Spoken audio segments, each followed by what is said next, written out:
बिस्मिल्लाहिर्रहमानिर्रहीम। नाज़रीन अस्सलाम वालेकुम वरहमतुल्लाहि वबरकातुहू। ये अल-शफ़ा होम्योपैथिक सेंटर 111 यूट्यूब चैनल से हम आज आपको एक दवाई जो मैदे के मतलब ज़्यादातर है, एंटीमोनियम क्रूट, ये काला सुरमा जो होता है उसकी बनती है। लेकिन सुरमा तो आँख में डालते हैं, और ये दवाई बनाकर, इसकी पोटेंसी बनाकर जब हम खाते हैं तो कई मरीज़ों को ये बड़ी ज़बरदस्त शफा देती है। इसकी पहली और आखिरी अलामत जो तकरीबन हर बीमारी में पाई जाती है, बीमारी चाहे कोई भी हो, अगर ये अलामत मसलन उसकी ज़बान जो है वो मलाई की तरह सफ़ेद और नरम, ज़बान सफ़ेद जिसकी हो और गाढ़ी मलाई की मानद उसकी तय हो ज़बान पर चिट्टी चिट्टी, तो ये फिर उसके लिए आखिरी दवाई बन जाती है। मैदा की ख़राबी हो जाए, ये ज़बान भी जो ख़राब सफ़ेद होती है वो मैदा की ख़राबी की वजह से होती है। मुरगन ग़िज़ा खाने से तबीयत ख़राब हो, मतली की तरफ माइल हो, मुंह में खाई हुई ग़िज़ा का ज़ायका आए, तो फिर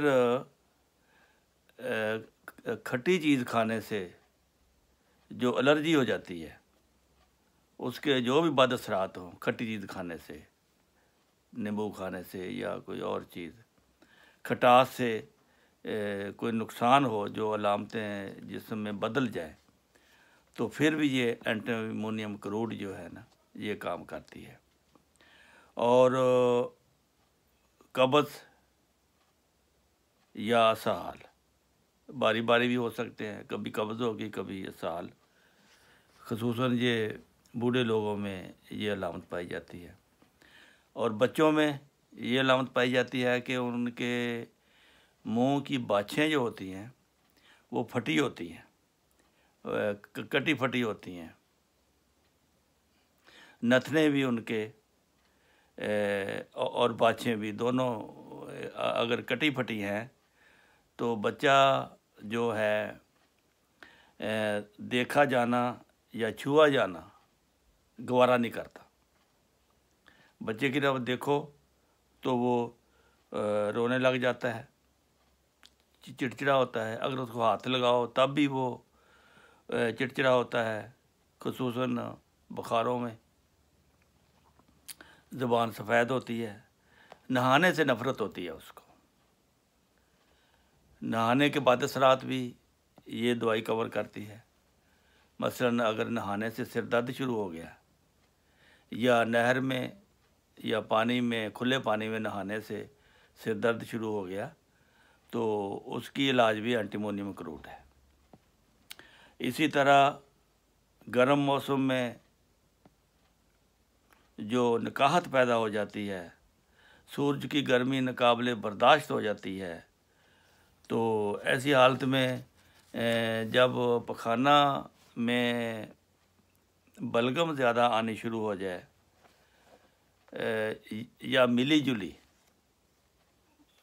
इसको बलगमी बवासीर भी कहते हैं।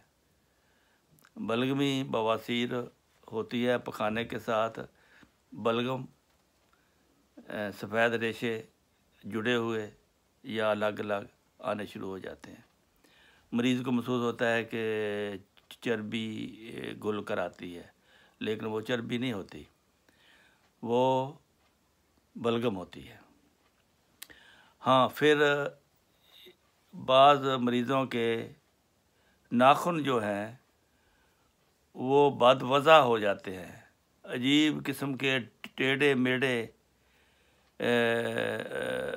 شروع میں ہی ایسا شروع ہو جاتے ہیں وہ، تو اگتے ہی وہ سیدھے نہیں ہوتے، ٹیڑھے میڑھے ہوتے ہیں، اس کی شکل بھی اچھی نہیں ہوتی، تو پھر بھی یہ اینٹیمونیم کروڈ سے وہ ٹھیک ہو جاتی ہے۔ اور پاؤں کے تلووں کے نیچے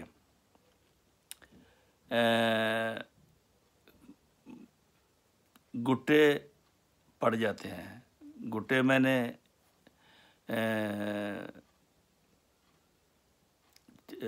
چنڈی جس کو کہتے ہیں، چنڈی پہ گئی پاؤں میں، اس کو پھر کئی کاٹتے ہیں اس طرح سے، چھری سے، تیز چیز سے، وہ چلنے نہیں دیتی، چلنے میں درد کرتی ہے۔ ایسی چنڈیوں کے لیے بھی یہ دوائی اینٹیمونیم کروڈ بہت مفید ہے۔ تو یہ تھی اس کی چند صفات، مین اس کی علامت۔ ایسے مریض کی آپ دیکھیں گے تو زبان سفید ہوگی، تو اس کو دیکھ لیں، نوٹ کر لیں۔ یہ کئی ایسی بیماریاں جو ہے یہ ان میں یہ کام آنے والی چیز ہے۔ اللہ تعالیٰ سب کو شفا دے۔ خدمت خلق کے لیے چینل کو سبسکرائب کر کے اس کو آگے پھیلائیں تاکہ زیادہ سے زیادہ مخلوق خدا فائدہ اٹھا سکے۔ السلام علیکم ورحمۃ اللہ وبرکاتہ۔